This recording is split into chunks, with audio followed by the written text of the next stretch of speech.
दोस्तों आप सभी का स्वागत है। दोस्तों यह वीडियो आपका जैसे देखा कि बीए और बीएससी में प्रवेश लेने वाले इलाहाबाद विश्वविद्यालय में छात्रों के सिलेबस से संबंधित है। दोस्तों आप प्रवेश परीक्षा लगभग 1 से 1.5 महीने बाद देने जा रहे हैं। आपने उम्मीद है कि फॉर्म अप्लाई कर दिया होगा।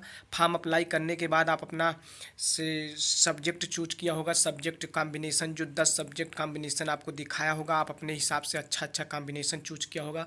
लेकिन उसके लिए आपको मेहनत करना पड़ेगा। मेहनत करने के लिए आपको सिलेबस की जानकारी जरूरी है, क्योंकि प्रवेश परीक्षा जो होगी उसके अकॉर्डिंग सिलेबस होगा। सिलेबस के अकॉर्डिंग आपको प्रवेश परीक्षा में प्रश्न दिए जाएंगे, किस विषय से कितने प्रश्न दिए जाएंगे और किस विभाग में। जैसे आप बीए कर रहे हैं तो उसमें कौन से प्रश्न आएंगे, किस किस विषय से आएंगे। जैसे आप बीएससी कर रहे हैं तो किस किस विषय से आएंगे, कौन कौन से प्रश्न आएंगे, कैसे, हम इसकी डिटेल में इस पर चर्चा करेंगे। आप लोग पूरा वीडियो देखिएगा और लास्ट में आपसे ये निवेदन करूंगा कि आप लोग सब्सक्राइब करके चैनल को जाइएगा, क्योंकि पूरी इलाहाबाद विश्वविद्यालय से संबंधित जानकारी आपको इसी चैनल पर दी जाएगी। तो प्रारंभ करते हैं दोस्तों। सर्वप्रथम हम बीए के लिए, जैसे बीए के स्टूडेंट ने हो सकता फॉर्म अप्लाई कर दिए हों, और जो छात्र फॉर्म ना अप्लाई किए हों जल्द ही अप्लाई कर दें, क्योंकि लास्ट में आपकी साइड चलती नहीं है तो आपको बड़ी दिक्कत हो जाएगी पेमेंट करने में या फिर अप्लाई करने में, फिलअप करने में। तो आपको फॉर्म अप्लाई कर देना चाहिए। और बीए वाले छात्रों से निवेदन करूंगा, 10 कॉम्बिनेशन अपना बेहतर भविष्य के बारे में सोचकर ही अपने किसी न किसी जानकार से, कोई न कोई विश्वविद्यालय में पढ़ता हो उससे पूछकर, या फिर कोई न कोई आपके सीनियर हो उससे जानकारी ले ले कि कौन कौन से सब्जेक्ट आपको किस विभाग में जाना है आगे चल के, क्योंकि ये आपका स्टार्टिंग है। बीए के छात्रों के लिए ये आपका प्रारंभिक है, ध्यान दीजिएगा, और यहीं से आपका निर्णय होगा आगे का भविष्य। तो आप लोग ज़रूर जल्दबाजी मत करिएगा। आप छात्रों से कहीं ना कहीं से आप जानकारी ले लीजिएगा अच्छे से। और अगर आपको कोई नहीं मिल रहा है तो आप कमेंट करिएगा। कमेंट करने के बाद हम आपको जानकारी पूरी देंगे, अन्यथा आपसे फ़ोन से बात करने का भी आप अपना नंबर कमेंट कर दीजिएगा, हम आपके पास कॉल कर लेंगे और आपको पूरी जानकारी देंगे। या आप लोग कमेंट में अपना नंबर दे दीजिएगा, या फिर जैसे भी हो आपके पास कोई सुविधा हो तो ज़रूर उससे जानकारी इकट्ठा कर लीजिए, क्योंकि आपका भविष्य यहीं से तय किया जाएगा कि किस विषय में और किस विभाग में आप जाना चाहते हैं, वो निर्णय यहीं से निकाला जाएगा। तो शुरू करते हैं। पहला क्या है आपका कि बीए के छात्रों को क्या क्या सिलेबस में आएगा, तो देखते हैं। इसमें आपको बीए के छात्रों को 150 प्रश्न दिया जाएगा। जो बीए में एडमिशन लिए होंगे उनको 150 प्रश्न होंगे। प्रश्न वस्तुनिष्ठ होंगे। वस्तुनिष्ठ का मतलब ये होता है कि बहुविकल्पी होंगे। 4 प्रश्न दिया रहेगा, 4 विकल्प दिया रहेगा। उस 4 विकल्प में एक उत्तर सही होगा, उसको आपको सही करना होगा, और एक आंसर की रहेगा उसमें उसको काला करने दे होगा। इंटर कॉलेज के बाद बच्चे जो निकल के आए हैं शायद पहली बार प्रतियोगी परीक्षा देने जा रहे होंगे, तो ध्यान दीजिएगा। आपको एक प्रश्न की कापी मिलेगी, उसमें प्रश्न पढ़कर एक उत्तर कुंजी मिलेगी जिसमें आपको काला करना पड़ेगा। वही नंबर, जिस नंबर पे आप प्रश्न पढ़ेंगे उसी नंबर को उसमें काला करना पड़ेगा। समय मात्र 2 घंटे होंगे, जिसमें समय आपके घंटे के विषय में इसमें चर्चा नहीं, फिर भी शायद 3 घंटे हो सकता है, 2.5 घंटे दिए जाएँ आपको। इसमें समय की घंटे, समय प्रवेश परीक्षा 2 घंटे की होगी। 2 घंटे समय दिया गया है। 150 प्रश्न है, कोई ज़्यादा प्रश्न नहीं है, क्योंकि एक प्रश्न मुश्किल से 10 से 20 सेकंड में हो जाते हैं अगर आपको आ रहे हैं तब। और आप उस पर, क्योंकि ये बीए का है तो इसमें ना तो मैथ आएगी ना तो आपका साइंस आएगा, कोई ऐसा ना रीजनिंग आएगी, ना ऐसा कोई विषय नहीं है बीए में कि वो आपका समय ज़्यादा ले। तो आपका पहला जैसे 25 क्वेश्चन आपके अंग्रेजी हिंदी। अब यहाँ पे देखिए पहला नंबर देखिए, बीए प्रवेश परीक्षा इंटरमीडिएट पाठ्यक्रम के स्तर। अभी इस पर हम चर्चा करेंगे कहाँ से आपके प्रश्न ज़्यादा आते हैं। अंग्रेजी अथवा हिंदी, अंग्रेजी अथवा हिंदी में से आपको उसमें एक तरफ अंग्रेजी के क्वेश्चन 25 रहेंगे, एक तरफ हिंदी के रहेंगे। आप यदि चाहें तो हिंदी वाला प्रश्न कर सकते हैं या तो चाहें अंग्रेजी वाला। दो में से दोनों आप नहीं कर सकते, केवल एक कर सकते हैं। हिंदी वाला यदि आपको करना है तो आप हिंदी पढ़ना शुरू कर दीजिए, अंग्रेजी वाला करना है तो अंग्रेजी का पोर्शन। हाँ, कह रहा है इंटर लेवल का, तो इंटर लेवल का नहीं, उतना ज़्यादा हार्ड लेवल नहीं होता, फिर भी बेसिक आपको 9th क्लास से 12th क्लास का बेसिक पता होना चाहिए। अगर अंग्रेजी के हैं तो टेंस वगैरह आना चाहिए, मीनिंग आना चाहिए, और आपको अनुवाद करना या आना चाहिए, ट्रांसलेशन आना चाहिए।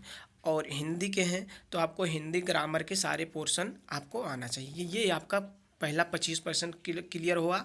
आपको हिंदी अंग्रेजी में से केवल एक करना है, दोनों नहीं करना। अगर आप दोनों कर देंगे तो गलत हो जाएगा। एक पहले से मन बना लीजिए और उसी को पढ़िए। आपको हिंदी का देना है हिंदी पढ़िए, अंग्रेजी से देना है अंग्रेजी का पढ़िएगा। मतलब अंग्रेजी का ये नहीं कि आप अंग्रेजी विभाग से देंगे इंग्लिश मीडियम में, ये नहीं कह रहा है। ये कह रहा है कि आपको 25 प्रश्न अंग्रेजी के दिए रहेंगे, 25 प्रश्न हिंदी के, और उसमें से केवल एक प्रश्न एक कहना रहेगा अंग्रेजी वाला, चाहे आप करें चाहे हिंदी वाला प्रश्न करें, ये कह रहा है। और चलते हैं अगला, दूसरा क्या है, सामान्य जागरूकता के 25 प्रश्न। सामान्य जागरूकता के 25 मतलब प्रश्न, जैसे कि अभी कहाँ से पढ़ना है ये भी मैं बताऊंगा। सामान्य ज्ञान के, जैसे वर्तमान में करंट अफेयर आपके ज़्यादा आएंगे। करंट अफेयर में जैसे आप देख लीजिएगा कहीं ना कहीं के चुनाव, अपने यहाँ के राष्ट्रपति कौन है, भारत के प्रधानमंत्री कौन है, अपने उत्तर प्रदेश का कौन क्या है, इन सब बारे में हम सामान्य जागरूकता के बारे में बात करेंगे। सामान्य जागरूकता के बारे में अभी हम आप लोग बताएंगे। सामान्य मानसिक योग्यता के 25 प्रश्न, ये रीजनिंग का पोर्शन होता है। सामान्य मानसिक योग्यता, ये रीजनिंग कैसे होती है इसको भी बताएंगे, क्योंकि साइंस किए हुए बच्चे जब अप्लाई करते हैं इलाहाबाद विश्वविद्यालय का फॉर्म तो उन्हें नहीं पता होता सामान्य जागरूकता भी क्या है। हम इसको बारे में भी आपको बताएंगे। और आप ध्यान दीजिएगा, डिस्क्रिप्शन में जाइएगा, डिस्क्रिप्शन में आपको एक लिंक दूंगा और उस लिंक का वीडियो आप लोग देख लीजिएगा। आपको उसमें 2-3 प्रश्न तो पक्का आना तय है, कम से कम 5 प्रश्न संविधान के आ जाएंगे। और आप हमारे करंट अफेयर और क्विज के लिए टेलीग्राम का लिंक दिया जाएगा डिस्क्रिप्शन में, उससे ज्वाइन हो जाइएगा। आपका उसमें प्रैक्टिस के क्वेश्चन बहुत ज़्यादा आपको टेस्ट के रूप में दिए जाते हैं, ज़रूर ज्वाइन करिएगा। अब अगला चलते हैं, किन्हीं 3 विषय को चुनना है। विषय ज्ञान 3 को 75 प्रश्न रहेंगे। अब 3 विषय में क्या क्या चुनना है, जैसे क्या क्या दिया रहेगा, 7 विषय दिए रहेंगे आपको, 7 में केवल 3 विषय चुनना है। जैसे नागरिक शास्त्र हो गया, अर्थशास्त्र हो गया, भूगोल हो गया, इतिहास हो गया, तर्कशास्त्र हो गया, संस्कृत हो गया, उर्दू हो गया। इन 7 विषयों में आप अभी से मन बना लीजिए कि आपको कौन कौन विषय चूज करना है, क्योंकि वही जिसे आप अर्थशास्त्र चुन लीजिए, मान लीजिए आपने अर्थशास्त्र चुना, तो अर्थशास्त्र के आपके 25 प्रश्न आपको करना होगा इसमें का अर्थशास्त्र का, और उसमें पेपर में कोड भी डालना होगा कि हमने अर्थशास्त्र वाला पोर्शन किया है।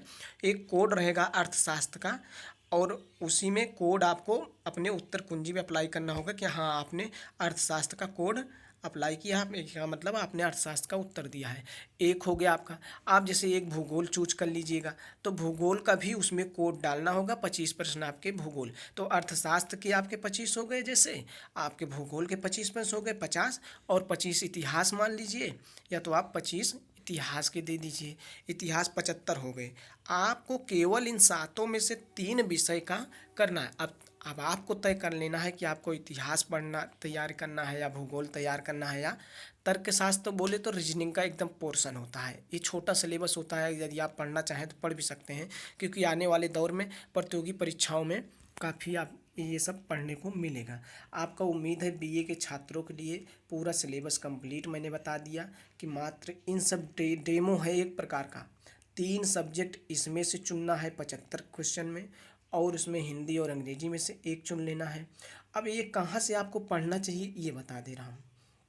जैसे आपका हिंदी हो गया, हिंदी हम क्लास 9th में जैसे वर्णमाला पढ़ लीजिए, समास पढ़ लीजिए, विलोम शब्द पढ़ लीजिए, तत्सम पढ़ लीजिए, तद्भव पढ़ लीजिए, पर्यायवाची पढ़ लीजिए, यही सब आएगा जो मैं बता रहा हूँ। 25 प्रश्न में आपको यही मिलेगा। अन्यथा पेपर देकर आइएगा, आप कमेंट बॉक्स में बताइएगा कि आपने सही बताया था कि नहीं बताया था, ये चैलेंज है मेरा। आपको विलोम ये सब पढ़ लेना है, मुहावरा पढ़ लेना है, पर्यायवाची पढ़ लेना है, और आपको ग्रामर के पोर्शन पढ़ लेना है, और आपको हो सकता है एक पैसेज दे दे। और 25 प्रश्न आपके हिंदी के मैंने बता दिए। इंग्लिश में आपको ग्रामेटिकल इंग्लिश का पूरा ग्रामर पोर्शन पढ़ लेना है, एक्टिव पैसिव पढ़ लेना है, और मीनिंग वर्ड पावर पढ़ लेना है। ऐसे ऐसे आपको पूरा 9th से 10th 12th के पढ़ लेना है। सामान्य जागरूकता कहाँ से पढ़ना है आपको? सामान्य जागरूकता का मतलब ये होता है सामान्य प्रकार की जानकारी। इसमें से आपके जैसे 25 प्रश्न कहा है तो 15 प्रश्न आपके करंट अफेयर से रहेंगे। करंट अफेयर में जैसे पिछले 6 महीने करंट अफेयर, आप कोई किताब ले लीजिए 6 महीने की करंट अफेयर की। आप मार्केट में जाइए, कहिए भैया 6 महीने की करंट अफेयर की कोई किताब दे दीजिए, जिससे आपका अक्टूबर में पेपर होने वाला है एंट्रेंस। तो आप जाइए उससे कहिए पिछले 6 महीने का करंट अफेयर दे दीजिए। 6 महीने का आप करंट अफेयर पढ़ लेंगे तो ये मान कर चलिए अपना उत्तर प्रदेश और देश, पूरा विदेश, सब कुछ के बारे में, जैसे आपको अमेरिका में चुनाव हुआ था तो अमेरिका के नए प्रधानमंत्री कौन बने हैं, नए वहाँ की उपराष्ट्रपति कौन बना है, ऐसे ऐसे करके कौन राष्ट्रपति बना है, अपने उत्तर प्रदेश का मुख्यमंत्री, या फिर नए नए चीज़ जहाँ जैसे बंगाल में चुनाव हुए हैं, बंगाल के बारे में, उड़ीसा के बारे में, ऐसे पूरे बारे में आपको जानकारी रखना है करंट अफेयर से। सामान्य मानसिक योग्यता, सामान्य मानसिक योग्यता का मतलब ये होता है कि आपसे पूछेगा ट्रिकदार क्वेश्चन, ट्रिकदार जैसे 2+2 दे दिया और उसके आगे एक ट्रिक के तरीके से ऐसे क्वेश्चन, मतलब रीजनिंग के क्वेश्चन। आप यूट्यूब पे सर्च करिएगा रीजनिंग, रीजनिंग के बारे में आपको ये क्वेश्चन रहेंगे।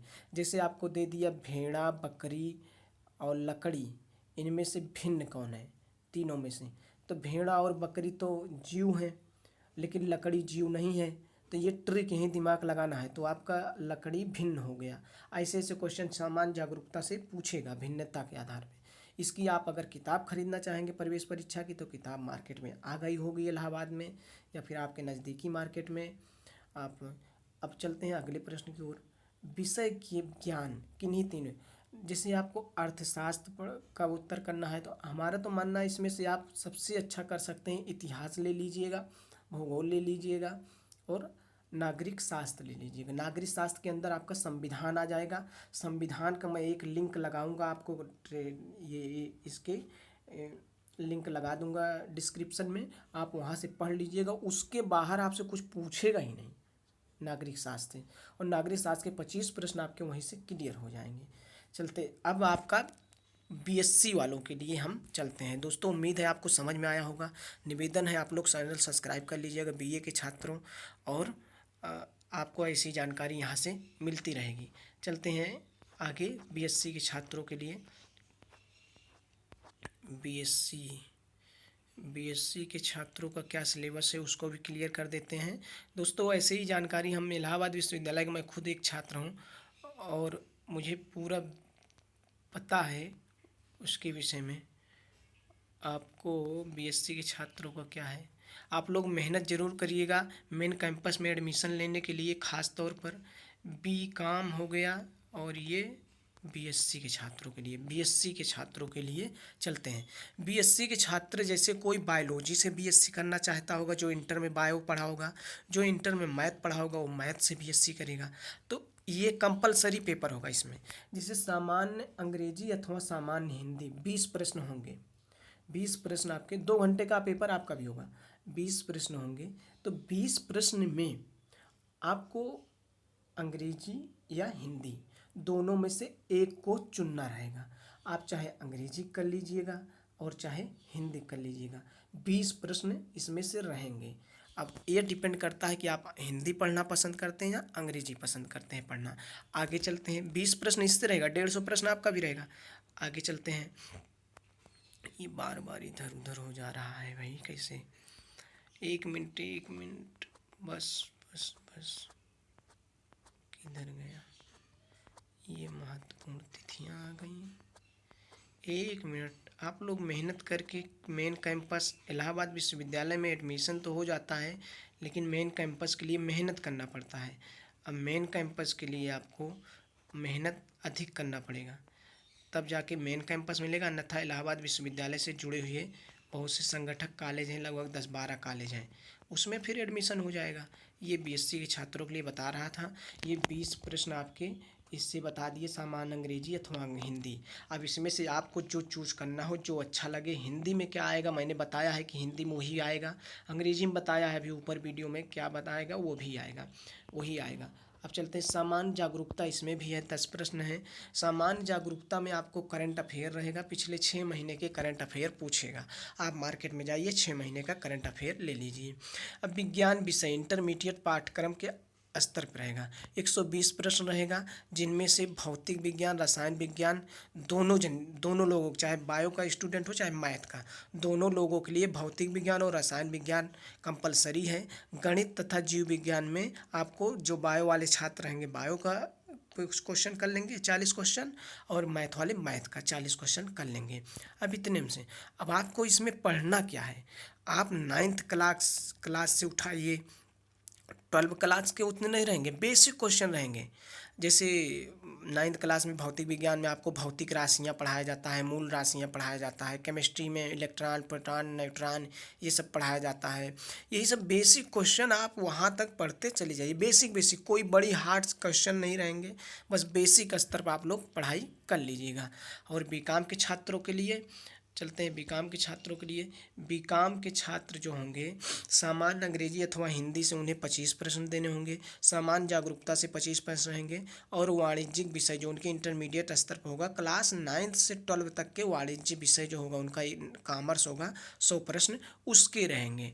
और बीएससी के गृह विज्ञान के इंटरमीडिएट के स्तर पर जो गृह विज्ञान लिए होंगे उन्हें सामान्य अंग्रेजी अथवा हिंदी में 25 प्रश्न चुनना होगा, सामान्य जागरूकता जो बताया हूँ वही 25 प्रश्न होंगे, विषय से संबंधित गृह विज्ञान से उनके 100 प्रश्न होंगे। सभी का केवल 2 घंटे समय दिया जाएगा, इसमें घबराने की बात नहीं है, समय आपके पास काफ़ी है, बहुविकल्पी प्रश्न होंगे। तो दोस्तों बस इतना सा था वीडियो, उम्मीद करता हूँ आपको पसंद आया होगा। आप लोग कमेंट बॉक्स में ज़रूर भी अपनी इस वीडियो के बारे में एक बार ज़रूर फीडबैक दीजिएगा, कैसा लगा वीडियो। मैंने कहा है अगर आप सलाह लेने के लिए कमेंट करते हैं, आपको कोई आपके यहाँ सीनियर नहीं है, कोई जानकार नहीं है, तो आप कमेंट कर सकते हैं। अपना मोबाइल नंबर मैं आपको समय मिलते ही बात कर लूँगा आपसे। इलाहाबाद विश्वविद्यालय में प्रवेश लेना ही, ग्रेजुएट से ही आपकी भविष्य का निर्माण होता है। इंटर तक तो आपको कुछ भी करना ठीक था, लेकिन ग्रेजुएशन से आपके भविष्य का निर्माण होगा। आप लोग थोड़ा सा लापरवाही मत करिए, सलाह ले लीजिए आपको करना क्या है भविष्य में, उसके अनुसार आप सब्जेक्ट का चयन करिए। तो आप सबका धन्यवाद दोस्तों, सब्सक्राइब करिए, वीडियो को शेयर करके अपने दोस्तों तक भेजिए, हमें भी सपोर्ट करने के लिए सब्सक्राइब चैनल जरूर करिए। बहुत बहुत धन्यवाद।